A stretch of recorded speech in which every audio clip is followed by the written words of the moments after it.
Can a single book really make you rich in 6 weeks? That's what it seems like from this book that even got a whole Netflix series dedicated to how families are incorporating the strategies found inside. Continue watching as we break down what's inside the book and 6 actionable tips that anyone can implement to create your own rich life. Trust us, these aren't what you would expect. Ramit breaks this process down into 6 weeks. Week 1, manage your credit. Week 2, optimize your bank accounts. Week 3, prepare to invest. Week 4, use a conscious spending plan. Week 5, automate your money transfers. And last, week 6, learn how and where to invest. Seems easy, right? You might think that's it, but the book has far more implementable nuggets. Just like Ramit writes, you don't need to be an expert to be rich. However, very similarly to the decisions we make around food, it all starts with us. If you make it a goal to get at least 85%, you're already winning. And that's what he calls the 85% solution. Money has a lot to do with emotion. And Ramit even calls this out since this is the second edition of his book. Inside the first version, he admits that one of the biggest mistakes was telling people that following these steps alone would change it all. The truth is, that won't work. It's combining the actionable steps with the changing of the invisible money scripts. Invisible money scripts are automatic sayings and thoughts we heard around the house and even from society, like credit cards are a scam. We don't talk about money in this house. Stop spending money on lattes. As we've all probably seen inside the new Netflix series, it's not about cutting down the lattes, as most financial gurus would advise, but rather creating your own rich life. This is what happens in the book during week 4, where Ramit shares how to create a conscious spending plan by dividing it into 4 main buckets. This means your income gets divided like this.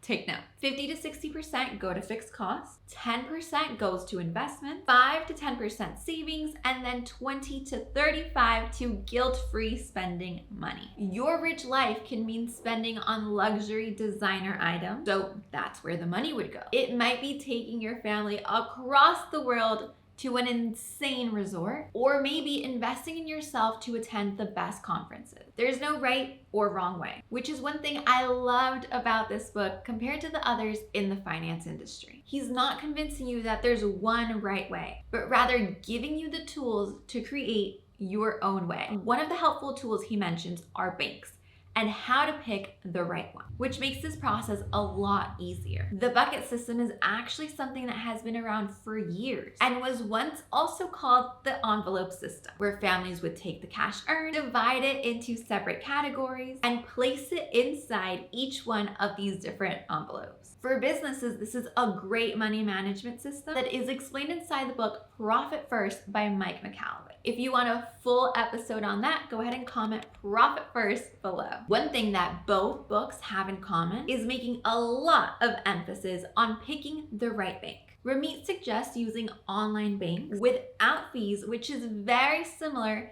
to the advice found inside the book Profit First. That's why today, banks like Capital One for personal use and Relay Bank for businesses are so attractive. It makes having the same envelope and bucket system possible, but online without cash, which is something we all love nowadays. Obsessing over the little tiny financial details isn't the goal. It's leaving it automated and running so you can live your rich life without worrying about it. That's also why Ramit mentions it's not about living in the spreadsheet, but rather spending these 6 weeks to work on it and then letting it work for you. This includes gathering all your bills, knowing all your accounts, ensuring you have rates you're happy with, if not taking time during week 2 to negotiate those, and setting up automatic payments and transfers to each category. A great hack to make this a lot easier is switching your bill date for every account and bill. This way you avoid those late fees that we've all had to experience at some point in our life simply because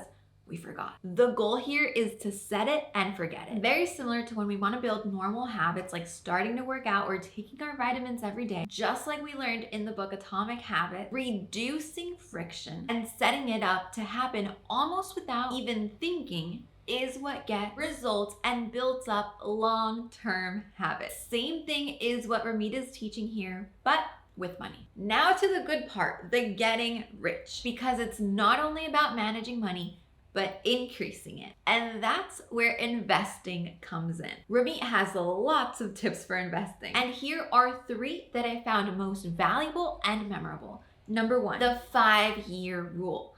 Don't invest money in the stock market that you'll need in the next 5 years. Instead, save for short-term goals in a high-yield savings account. Number 2, investing should be boring and profitable over the long term. That means it's not about trying to time the market or study which stocks will outperform others, which I think we all got caught up into during the pandemic, but rather going for funds which reduce risk and let you sleep at night. Number 3, Vanguard research found that lump sum investing, which means investing a big pile of money, actually beats dollar cost averaging 2/3 of the time. Dollar cost averaging means entering the market with the same amount over a period of time to reduce risk. This I found super interesting because I feel like when we have an extra pile of cash sitting there, we're a bit hesitant to go all in and prefer to spread it out. From this research, we're actually hearing the opposite. And while investing is Ramit's ultimate path to getting rich, it's also very important to highlight something that he mentions often. There's a cap on how much you can spend, but there's no cap on how much you can earn. So pairing these strategies with either negotiating your salary, starting something on the side, or finding ways to create more income streams with simple things such as selling extra things that you have lying around the house is another key point to keep in mind. To keep this in check and building up throughout the years, Ramit closes off the book by recommending a check-in and rebalancing investments and percentages every 12 to 18 months. Besides that, the time spent implementing the strategies in the book should never pass a 90-minute session each month, which, if you think about it, is pretty doable for all of us if we're committed and wanting to get better with our money and ultimately reach our rich life. Last 3 tips to keep in mind, which I found super useful and easy to keep top of mind. Number 1, a house's total price shouldn't be more than 3 times your annual gross salary. Number 2, pay cash for large expenses like engagement rings, weddings, honeymoons, etc. And number 3, your credit has a far greater impact on your finances than saving a few couple of bucks on a cup of coffee each day. So spend a week focusing on your credit and enjoy a lifetime of good cups of coffee, because that's what a rich life